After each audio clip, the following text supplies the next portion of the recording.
Assalamualaikum warahmatullahi wabarakatuh. Perkenalkan, nama saya Rabiatul Adawiyah dengan NIM 25041121 dari Program Studi Pendidikan Agama Islam Lokal 26C. Pada kesempatan kali ini, saya akan membahas tentang mitos-mitos yang dipercaya di masyarakat Banjar. Mitos merupakan kepercayaan yang diwariskan secara turun-temurun dan berkembang dalam kehidupan masyarakat. Meskipun tidak semuanya dapat dibuktikan kebenarannya, banyak mitos yang sebenarnya mengandung nasihat, nilai kehidupan, serta pesan moral yang dapat dijadikan pelajaran dalam kehidupan sehari-hari. Melalui video ini, saya akan membahas 3 mitos yang masih dikenal di masyarakat Banjar beserta pandangan Islam, makna, dan nilai-nilai yang terkandung di dalamnya. Mari kita memulai pembahasan dengan mitos yang pertama, yaitu larangan keluar rumah saat waktu maghrib. Sejak dahulu, para orang tua selalu mengingatkan anak-anaknya untuk tidak keluar rumah saat waktu maghrib. Kebiasaan tersebut kemudian berkembang dan menjadi sebuah kepercayaan yang diwariskan secara turun-temurun. Sebagian orang banyak yang meyakini bahwa waktu maghrib merupakan waktu yang kurang baik untuk berada di luar rumah karena dipercaya dapat mendatangkan gangguan.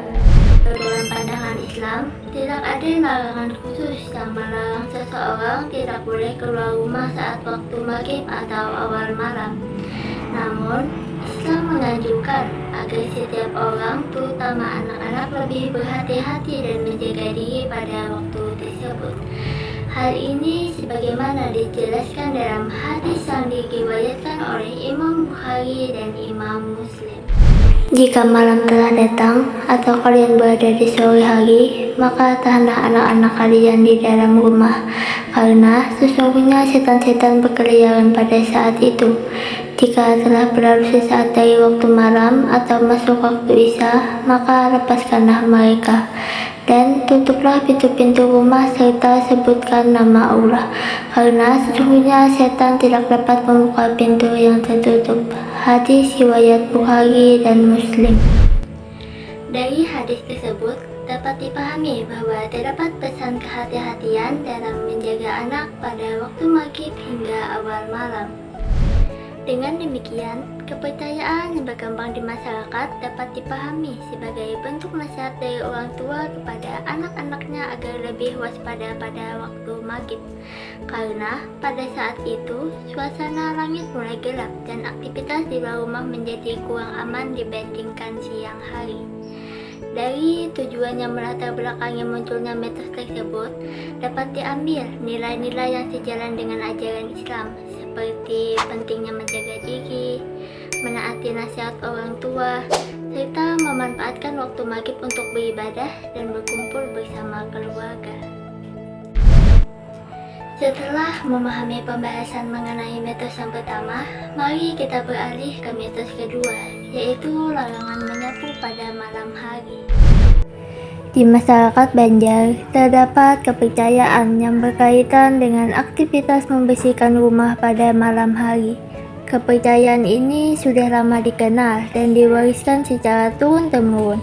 Sebagian masyarakat bahkan meyakini bahwa menyapu pada malam hari dapat membuat rezeki menjauh. Dalam pandangan Islam, tidak terdapat dalil yang melarang seseorang untuk menyapu atau membersihkan rumah pada malam hari. Islam juga tidak menetapkan waktu tertentu untuk melakukan aktivitas tersebut, selama tidak menimbulkan mudarat atau mengganggu orang lain. Kepercayaan ini dapat dipahami sebagai bentuk kebiasaan orang tua dalam mendidik anak-anaknya agar lebih disiplin dalam menjaga kebersihan dan tidak menunda pekerjaan rumah hingga malam hari. Karena pada zaman dahulu, penerangan pada malam hari masih terbatas, sehingga pekerjaan membersihkan rumah menjadi kurang efektif dan dikhawatirkan masih menyisakan kotoran.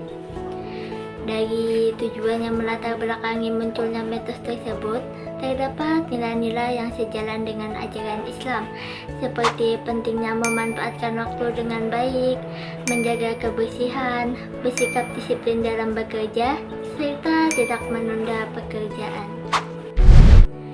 Setelah memahami pembahasan mengenai mitos kedua, mari kita beralih ke mitos ketiga yang masih dikenal di masyarakat Banjar, yaitu larangan bercermin pada malam hari. Dalam kehidupan masyarakat Banjar, terdapat kepercayaan yang berkaitan dengan kebiasaan sehari-hari, yaitu larangan untuk bercermin pada malam hari. Kepercayaan ini sudah lama dikenal dan diwariskan secara turun-temurun. Sebagian masyarakat bahkan banyak yang meyakini bahwa bercermin pada malam hari dapat membawa kesialan atau hal yang kurang baik. Dalam pandangan Islam, bercermin pada malam hari itu diperbolehkan saja karena tidak terdapat dalil yang melarangnya. Bercermin merupakan hal yang wajar dalam kehidupan sehari-hari selama tidak disertai keyakinan yang bertentangan dengan ajaran Islam, seperti menganggap adanya kesialan karena bercermin pada waktu tersebut.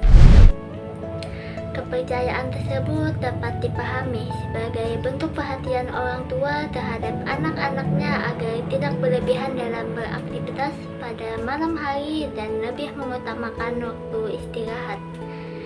Dari tujuan yang melatar belakangi munculnya mitos tersebut, dapat diambil nilai-nilai yang sejalan dengan ajaran Islam, seperti pentingnya menjaga kesehatan, memanfaatkan waktu dengan baik, serta tidak berlebihan dalam beraktivitas pada malam hari. Setelah memahami pembahasan mengenai ketiga mitos tersebut, dapat kita pahami bahwa tradisi yang berkembang di masyarakat perlu dipahami dengan benar dan sesuai ajaran Islam. Lalu, apakah tradisi-tradisi tersebut sebaiknya dibuang atau justru di-upgrade? Menurut saya, tradisi-tradisi tersebut tidak perlu dibuang, tetapi perlu di-upgrade atau diluruskan sesuai dengan ajaran Islam. Di balik mitos-mitos tersebut, sebenarnya ada nilai-nilai baik yang bisa kita ambil, seperti menjaga keselamatan, memanfaatkan waktu dengan baik, menjaga kesehatan, serta menghormati nasihat orang tua. Namun, yang perlu kita ubah adalah cara memahaminya. Jangan sampai kita meyakini bahwa suatu kejadian pasti membawa kesialan atau akibat tertentu. Jadi, tradisi-tradisi ini tetap bisa dilestarikan sebagai bagian dari budaya Banjar selama dipahami dengan benar dan tidak bertentangan dengan ajaran Islam. Demikian pembahasan yang dapat saya sampaikan. Semoga pembahasan ini bermanfaat dan dapat menambah wawasan kita tentang bagaimana menyikapi tradisi dengan tetap berpegang pada ajaran Islam. Terima kasih atas perhatiannya. Wassalamualaikum warahmatullahi wabarakatuh.